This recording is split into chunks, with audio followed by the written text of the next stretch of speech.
देख रहे हैं K9 भारत न्यूज। हमारे चैनल K9 भारत से लगातार खबरों से जुड़ने के लिए हमारे चैनल को सब्सक्राइब करें और बेल आइकन दबाएं। आइए दिखाते हैं हम आपको K9 भारत की एक्सक्लूसिव रिपोर्ट।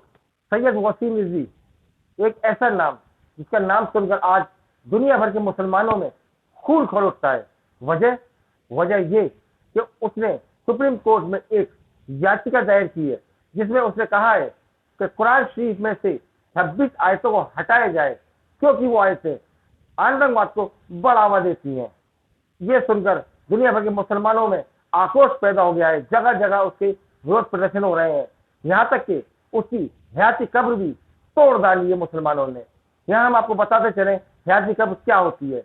हयाती कब्र वो होती है जो इंसान जीते जी अपनी पसंद की करबला या कब्रिस्तान में जगह को खरीद कर अपनी कब्र के लिए जगह मुकर्रर कर देता है। इस वक्त K9 भारत की न्यूज की टीम आगरा के मुसलमानों के पास पहुंची और जानी उनकी राय। आइए देखते हैं K9 भारत न्यूज की ये एक्सक्लूसिव रिपोर्ट। सैयद वसीम रिजवी द्वारा दी गई कोर्ट में याचिका, जिसमें कि कुरान शरीफ में से 26 आयतों को रिमूव करने की दी गई है, उसमें पूरे भारतवर्ष में मुसलमानों में उबाल है। इस वक्त K9 भारत न्यूज़ की टीम आई हुई है 88 विधानसभा के संभावित उम्मीदवार आज़ाद समाजवादी पार्टी के जावेद कुरैशी जी के पास। आइए जानते हैं कि इस मसले पर उनका क्या कहना है। मेरा नाम जावेद कुरैशी है। मैं आज़ाद समाज पार्टी से हूँ, आगरा ज़िला। जैसे कि वसीम रिजवी ने जो कोर्ट में याचिका दी है 26 आयतों को हटाने के लिए, उसका कहना ये है, उस इंसान का कहना ये है कि इन आयतों से जो है मुसलमानी जो बच्चे हैं, मुस्लिम जो बच्चे हैं, वो कट्टरपंथी की ओर जाते हैं और उससे आतंकवाद पनपता है। मैं उससे पूछना चाहता हूँ कि वो भी मदरसे गया होगा, मदरसे नहीं मस्जिद गया होगा, कुरान शरीफ उसकी मम्मी ने भी पढ़ी होगी, उसकी भाई ने भी पढ़ी होगी, उसके घर में कई बच्चे ऐसे होंगे जिन्होंने कुरान शरीफ पढ़ी होगी। क्या वो आतंकवादी बन गए? क्या उसका भाई, उसका परिवार क्या आतंकवादी है, कट्टरपंथी है उसका परिवार? ऐसे इंसान की बातों को सुन कर के ऐसे चुप नहीं बैठना चाहिए। ऐसे इंसान को तो सख्त से सख्त जो हिंदुस्तान का कानून है उसके तरीके से उसको सज़ा देनी चाहिए और चौराहे पे खड़ा करके उसको फांसी चढ़ा देना चाहिए। और मैं समझता हूँ डॉक्टर अब्दुल कलाम आज़ाद, डॉक्टर जाकिर हुसैन जो देश के पहले राष्ट्रपति थे, इन सब ने मदरसों में पढ़ाई की है, तो ये क्या कट्टरपंथी के शिकार हुए? क्या ये आतंकवादी बने? ऐसे इंसान को मैं समझता हूँ कि बिल्कुल खुला नहीं छोड़ना चाहिए। ऐसे इंसान को सख्त से सख्त सज़ा देना चाहिए और इसको जल्द से जल्द फांसी चढ़ाना चाहिए ऐसे आदमी को।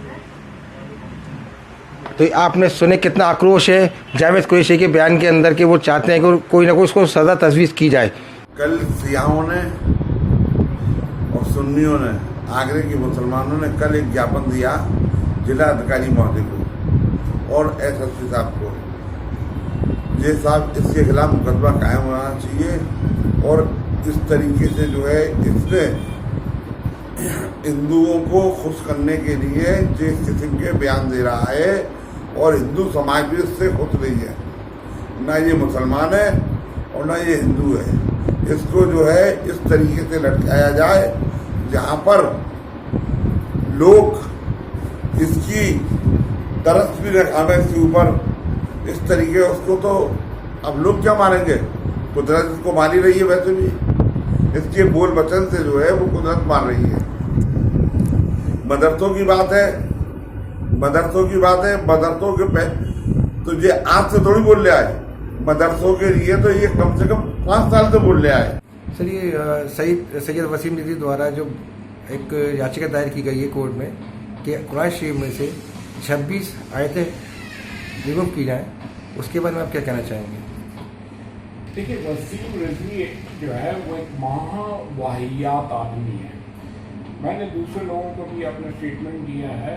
मेरे हिसाब से वो आदमी पागल हो चुका है और पागल भी नहीं है बल्कि वो कुत्ते से भी नीचे गिर चुका है। वो एक पागल कुत्ते की तरह बिहेव कर रहा है सिर्फ अपनी एक चीप मैं कहूँगा पॉपुलैरिटी के लिए।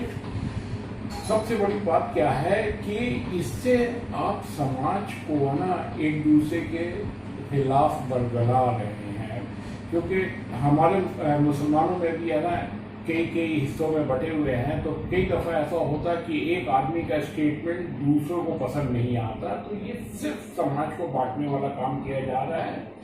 वसीम रिजवी उससे ज़्यादा घटिया आदमी आपको नहीं मिलेगा इस धरती पे। तो ऐसे लोगों के ऊपर हम लोगों को ज़्यादा रिएक्ट नहीं करना चाहिए, हम लोगों को ना उसके ऊपर कोई ज़्यादा कमेंट नहीं देना चाहिए। वो आदमी की कोई हैसियत ही नहीं है और महावाहियात आदमी है। तो इसके लिए क्या सजा तजवीज़ की जानी चाहिए ऐसे आदमी के लिए? ऐसे आदमियों के लिए तो मैं कह रहा हूं, वो तो धरती पे बोझ है, उसको तो कुदरत की मार पड़ेगी। अगर नहीं तो मैंने पहले भी कहा है कि भाई ऐसे आदमियों को जंगलों में छोड़ दो, अपना वहां पे वो अपनी जिंदगी गुजारे।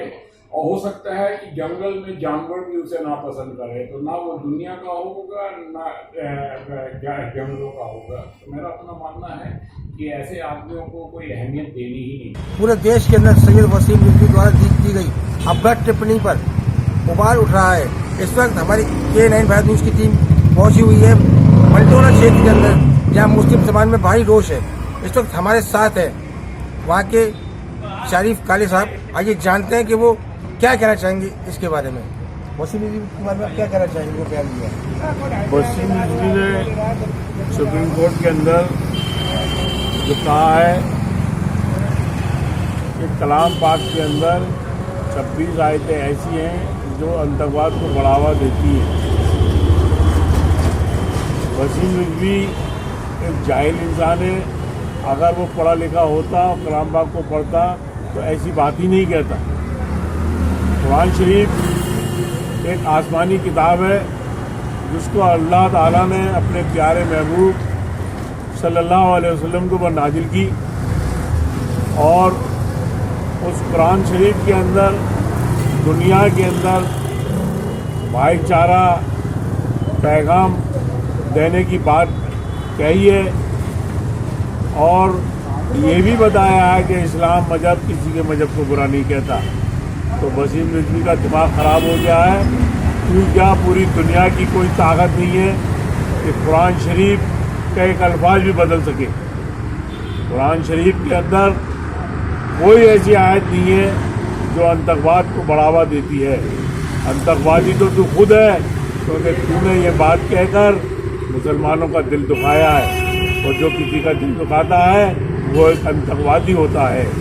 वसीम रिजवी होश में आ जाओ, और मैं शासन प्रशासन से मांग करता हूँ, ऐसे इंसान को हिंदुस्तान में रहने का कोई अधिकार नहीं है जो हिंदुस्तान के अमन और अमनान को ख़राब करे।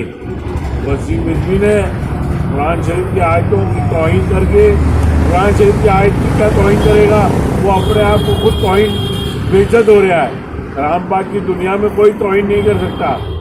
वसीम रिजवी के खिलाफ हमने 2 दिन पहले भी एक FIR थाना चत्ता में दी है, और हमने मांग करी है कि इसका मुकदमा कायम कर कर उससे कड़ी से कड़ी सजा दी जाए और देश से निकाला जाए। तो ये थे हमारे साथ शरीफ काली साहब, जिन्होंने कहा कि कुरान शरीफ के अंदर कोई ऐसी कोई आयत नहीं है जो आतंकवाद को बढ़ावा देती है। ये सिर्फ सैयद वसीम रिजवी की एक सस्ती लोकप्रियता हासिल करने का एक फंडा है। अपने सहयोगी कैमरामैन के साथ मैं सनी सलाद, K9 भारत न्यूज़, आगरा।